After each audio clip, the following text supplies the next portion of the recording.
হ্যাঁ মা, আমি ঠিক আছি। তুমি কেমন আছো? সবসময় ফোনে মায়ের সাথে কথা বলা, একে যেভাবে হোক একটা উচিত শিক্ষা দিতেই হবে। হ্যালো বাবু, তুই কোথায় আছিস? তোর বউ দিলাম একটা ছেলের সাথে ফোনে কথা বলছে, তাড়াতাড়ি বাড়ি আয়। তোমার কথা আমার খুব মনে পড়ে। আমি তাড়াতাড়ি তোমার সাথে দেখা করব। রাখছি, আমি এখন বাড়ির দিকে যাব।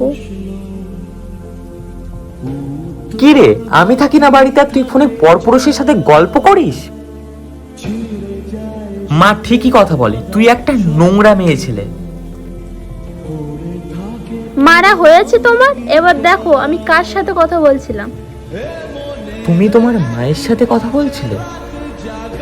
এই সমস্ত শাশুড়ি মায়েদের জন্য অনেক বৌমাই স্বামীর ঘর করতে পারে না। আর যে ছেলেটা পশুর মতন তার স্ত্রীর গায়ে হাত তোলে, তারা কখনোই কোনো মেয়ের স্বামী হওয়ার যোগ্যতা রাখে কি?